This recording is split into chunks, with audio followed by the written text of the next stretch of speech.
பூரணி, அப்பா ரெடி ஆயிட்டேன். School time ஆகுது, சீக்கிரம் ரெடி ஆகு. ஒரு நிமிஷம் பா. விளக்கேத்தனமே சாமி படத்துக்கு.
என்னப்பா ஒரு மாதிரியா இருக்கீங்க?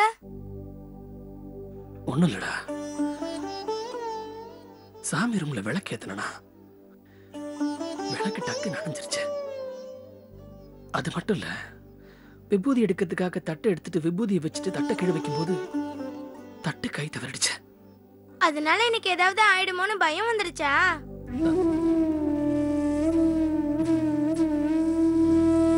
வாங்கப்பா, நம்ம மாயக்கண்ணு கிட்ட சொல்லுவோம். வாங்க. சரி. அம்மா, எங்க சாமி ரூம்ல உன்னுடைய மாயக்கண்ணு சிலையை காணோம்? ஓ அதுவா, அன்னைக்கு அம்மா உங்களை அடிச்சதுல உங்க மண்டையில அடிபட்டுச்சுல்ல, அதனால மாயக்கண்ணனை நான் கோபத்துல திட்டினேனா மாயக்கண்ணன் ரொம்ப வருத்தப்பட்டான். பார்க்க பாவமா இருந்தது. அதனால நான் மாயக்கண்ணனை தூக்கி என் கூடவே பெட்ரூம்ல வச்சுக்கிட்டேன்பா. சிரிக்காதீங்க, வாங்க. சரி வா.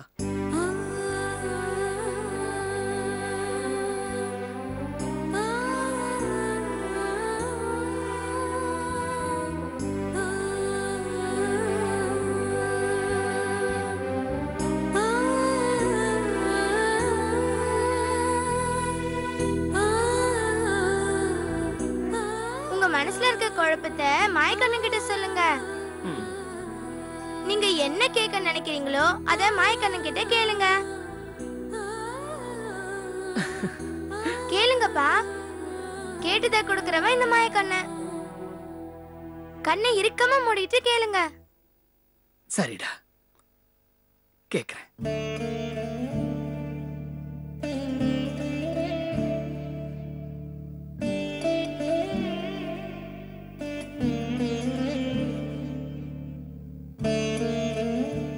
கண்ணா, இனி எனக்கு என் வாழ்க்கையில எந்த சந்தோஷமும் இல்ல. நான் கேட்கறது ஒன்னே ஒண்ணு மட்டும்தான். என் மக பூரணி நல்லா இருக்கணும்.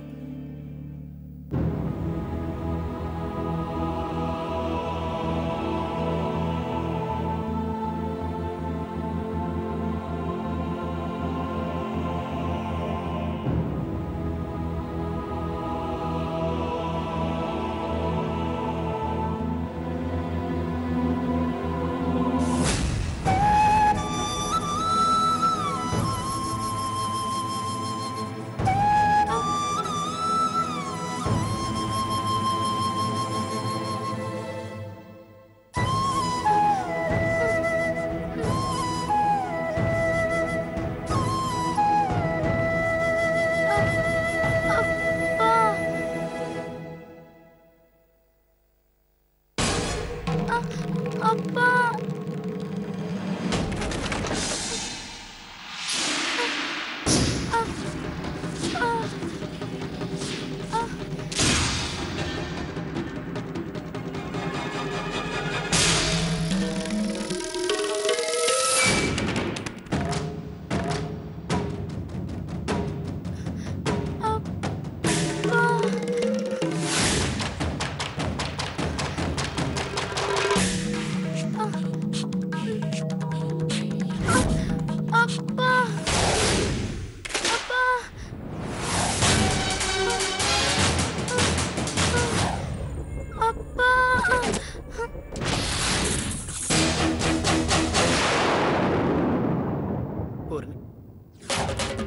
பூரணி, அம்மா, அம்மா என்னடா?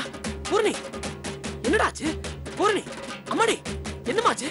ஐயோ, ஐயோ, என் பொண்ணுக்கு என்னாச்சு தெரியலையே. அம்மா, அம்மா, ஐயோ, ஐயோ, பூரணி, பூரணி.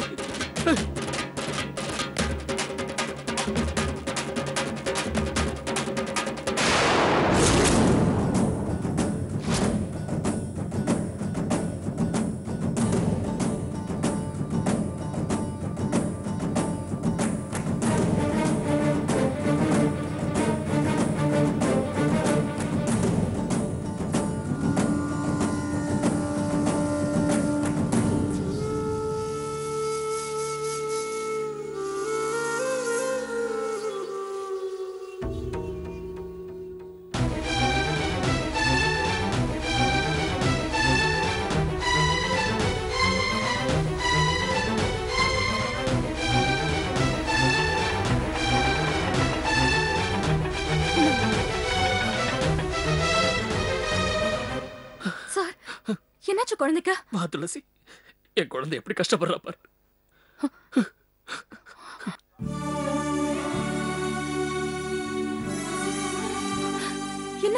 என்னாச்சு குழந்தைக்கு? சொல்லுங்க சார், பூர்ணிக்கு என்னாச்சு? நான் எப்படி சொல்லுவேன் துளசி? நல்லா தான் இருந்தா. 2 பேரும் சேர்ந்து ஸ்கூலுக்கு போறதா இருந்தோம். திடீர்னு மயக்கம் போட்டு விழுந்துட்டா. எனக்கு ஒண்ணுமே புரியல. உயிரை கையில பிடிச்சிக்கிட்டு இங்க கொண்டு வந்து அட்மிட் பண்ணிருக்கேன். வந்து 1 மணி நேரத்துக்கு மேல ஆகுது. டாக்டர்ஸ் நர்ஸ் எல்லாம் வெளியில வராங்க, உள்ள போறாங்க. என் குழந்தைக்கு என்னாச்சு யாருமே சொல்ல மாட்டேங்கிறாங்க. சார், நீங்க இப்படி அழாதீங்க. குழந்தைக்கு ஒண்ணும் ஆகாது. துளசி, நீங்க என்ன சமாதானப்படுத்துறதுக்காக சொல்றீங்க. என் மனசு கேட்க மாட்டேங்குது. கார்ல வரும்போது என் குழந்தைகிட்ட ஒரு சின்ன அசைவு கூட இல்ல. நானும் அம்மா பூரணி பூரணின்னு 100 தடவை கூப்பிட்டேன். நான் ஒரு தடவை சாதாரண கூட்டாலும் என்ன தூக்கத்துல இருந்தாலும் என் குழந்தை துள்ளி எழுந்திருப்பான். அத்தனை தடவை கூப்பிடுற என் குழந்தை உடம்புல ஒரு சின்ன அசைவு கூட இல்ல. நான் இருக்கேன் பாருங்க, ஒரு அதிர்ஷ்ட கட்டு. வாழ்க்கையில் எனக்கு அதிர்ஷ்டமே கிடையாது. எனக்கு பிடிச்ச விஷயங்கள் என்ன சுத்தி இருந்ததே கிடையாது. என் அம்மா, அப்பா, பொண்டாட்டி. இப்ப என் குழந்தைக்கு ஏதாவது ஆயிடுமோ பயமா இருக்கு. ரொம்ப பயமா இருக்கு. சரி, இது பாருங்க, குழந்தைக்கு ஒண்ணும் ஆகாது.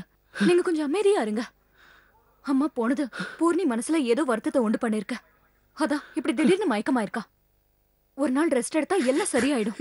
நீங்க கொஞ்சம் அமைதியா இருங்க சார். ப்ளீஸ் அழாதீங்க. என்னால முடியல. ப்ளீஸ் சார், குழந்தைக்கு ஒண்ணும் ஆகாது.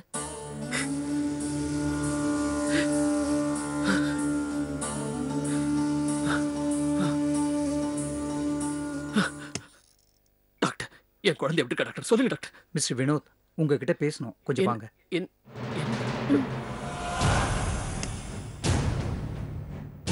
என்ன டாக்டர், என்னாச்சு என் பூர்ணிக்கு? ப்ளீஸ் முதல்ல உட்காருங்க. நல்லா தான் இருந்தா திடீர்னு மயக்கம் போட்டு விழுந்துட்டா. எனக்கு ஒண்ணுமே புரியல டாக்டர். சார், அவளுக்கு என்னாச்சு டாக்டர்? பதட்டப்படாதீங்க. என்னாச்சு? இப்போதைக்கு பூர்ணியை காப்பாத்தியாச்சு. வாட்? இல்ல, எனக்கு புரியல. இப்போதைக்குன்னா? ஆமா மிஸ்டர் வினோத், இது டெம்பரரி சேஃப் தான். Poorni is not well. அவ இன்னும் சீரியஸான ஸ்டேஜில் தான் இருக்கா. நீங்க நினைக்கிற மாதிரி சாதாரண மயக்கம் இல்ல. என்ன டாக்டர், என்ன நீங்க என்னென்னமா பேசுறீங்க? எனக்கு ஒண்ணும் புரிய மாட்டேங்குது. இங்க பாருங்க, 1.5 மணி நேரத்துக்கு முன்னாடி என் பொண்ணு மயக்கம் போட்டு விழுந்திருக்கா. நாங்க கொண்டு வந்து சேர்த்துட்டு 1 மணி நேரமா பைத்தியக்கார மாதிரி வெளில உட்கார்ந்திருக்கேன். எல்லாரும் வெளியில வராங்க போறாங்க, யாரும் என்கிட்ட ஒரு வார்த்தை சொல்லல. சுத்தி வளைச்சு பேசாம காலதாமதம் பண்ணாம என் குழந்தைக்கு என்ன ஆச்சு எனக்கு இப்ப தெரிஞ்சாகணும். காலதாமதம் பண்ணது நான் இல்ல, நீங்க தான். நீங்க பண்ண காலதாமதம் தான் பூரணை இப்போ புத்துநோயால முத்தன ஸ்டேஜில் இருக்கா.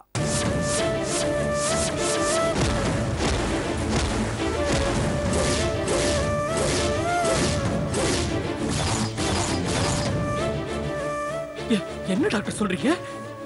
கேன்சரா? ஏன் குழந்தைக்கு கேன்சரா? என்ன டாக்டர்? டாக்டர், என்ன டாக்டர் பேசுறீங்க? சின்ன குழந்தை டாக்டர் அவ. அந்த சின்ன குழந்தைக்கு போய் என்ன பேசுறீங்க?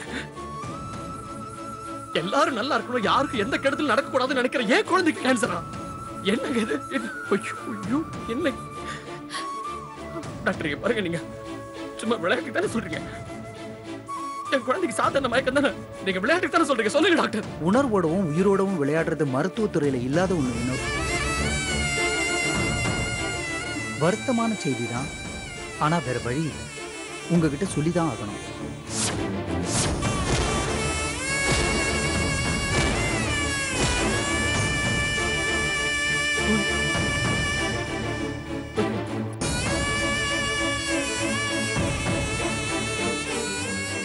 உங்க மகளோட நாட்கள் எண்ணப்படுது.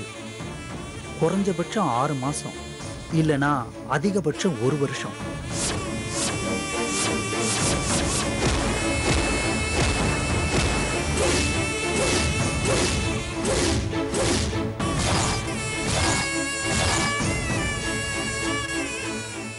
இதுதான் உங்க மகளுடைய ஆயுசு.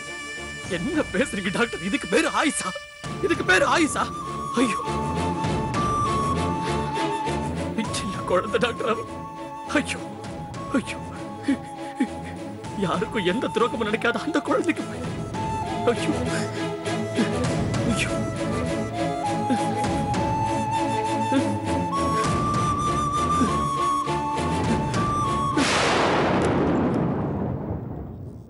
வா துளசி, இப்பதானே ஃபர்ஸ்ட் டைம் எங்க வீட்டுக்கு வர.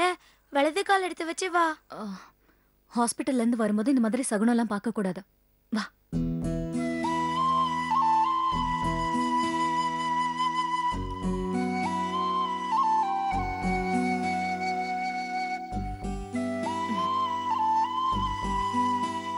உட்காரு துளசி. நீ உட்காரு.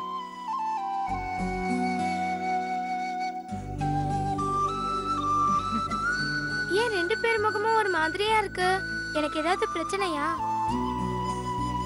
இந்த சினிமால வர டாக்டர் ஏதாவது பயமுறுத்துற மாதிரி சொல்லுவாரே, அந்த மாதிரி ஏதாவது சொல்லிட்டாரா? சினிமா ஒண்ணு வேற உலகத்துல இருந்து வந்தது இல்லம்மா. நம்ம வாழ்க்கையில எல்லாம் நடக்கிறது தான் சினிமா எடுக்கிறாங்க. அப்படின்னா எனக்கு ஏதோ பிரச்சனை, அப்படிதானே? டாக்டர் என்னப்பா சொன்னாரு? அது வந்து என்ன சார் இது? டாக்டர் சாதாரண மயக்கம்னு சொன்னதை முதலே குழந்தைகிட்ட சொல்லாம இப்படி அவளை போட்டு குழப்புறீங்க? பூர்ணி, உனக்கு ஒண்ணும் இல்ல. உங்க அப்பா உனக்கு வந்த மயக்கத்தை ஏதோ பெரிய வியாதின்னு நினைச்சிட்டு இருக்காரு. ஆமா துளசி, அப்பா எப்பவும் அப்படிதான். ஒரு தடவை கால் தவறி கீழே விழுந்து அடிபட்டு ரத்தம் வந்தது. அதுக்கு போய் காலை துண்டான மாதிரி துடிச்சு போயிட்டாரு. அந்த மாதிரி இருக்கிறவரு நீ மயக்கமானா தாங்குவாரா? கோர்ட்ல இடி மாதிரி முழங்குற வக்கீல் சார் வேற, இங்க உனக்கு அப்பாவா இருக்கிற வக்கீல் சார் வேற. இருக்காதா துளசி? நேத்து வரைக்கும் அம்மானு ஒருத்தவங்க பேருக்காவது இருந்தாங்க, இப்போ அவங்களும் இல்ல. துளசி, இதுக்கு மேல நான் அப்பாக்கு நானுன்னு ஒருத்தருக்கு ஒருத்தர் ஆதரவா இருக்கணும்.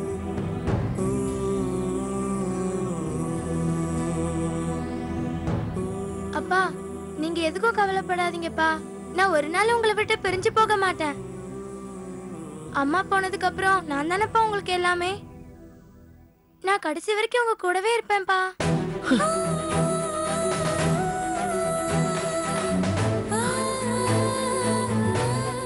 சரிப்பா, நான் தூங்க போகட்டுமா?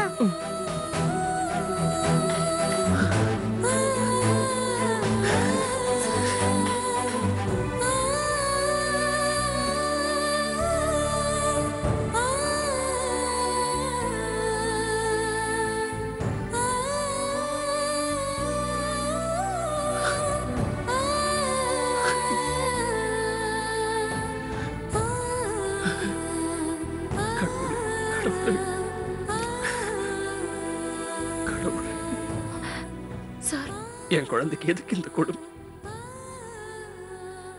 யாருக்கும் நான் மனசறிஞ்சு இது வரைக்கும் எந்த துரோகமும் செஞ்சது இல்லையா? என் குழந்தைக்கு போய் ஏன் இப்படி ஒரு கொடுமையான வியாதி? சொல்லுங்க துளசி, என் குழந்தைக்கு போய் ஏன் இப்படி ஒரு கொடுமையான வியாதி?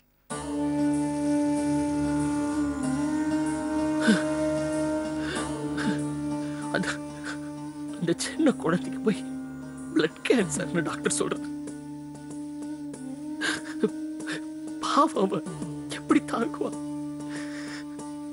பிறந்ததுல இருந்து அவளுக்கு தாயோடைய அன்பு மட்டும்தான் கிடைக்கல நினைச்சேன். ஆனா இப்பதான் தெரியுது, கடவுளுடைய அன்பு ஆதரவும் கூட என் குழந்தை கிடைக்கல.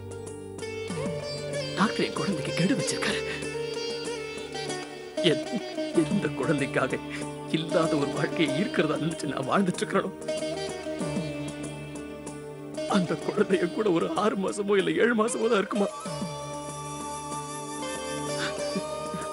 துளசி, ஏதோ மிக்ஸி கிரைண்டருக்குலாம் கேரண்டி சொல்ற மாதிரி என் குழந்தை இன்னும் 6 மாசம் இருக்கும் 7 மாசம் இருக்கும்னு சொல்றாங்க. நான் பொக்கிஷமா நினைச்சு வாழ்ந்துட்டு இருக்கிற என்னுடைய குழந்தைக்கு ஒரு பொருளுக்கு கேரண்டி சொல்ற மாதிரி சொல்றாங்க. ஐயோ ஐயோ, இனிமே நான் எப்படி நிம்மதியா இருக்க முடியும்? போச்சே, என் நிம்மதி எல்லாம் போச்சே. இனிமே என் குழந்தை சாதாரணமா இருமுனா கூட என் இதயம் நொறுக்கிடுமே. அவளுக்கு இனிமே சாதாரணமா ஒரு விக்கல் வந்தா கூட என் கண்ணுக்கு மரணம் தானே நெருங்கிட்டதா தெரியும். துளசி, இனிமே எதை பார்த்தாலும் என் கண்ணுக்கு யமன் தெரியற மாதிரி தானே தெரியும் துளசி. ஐயோ,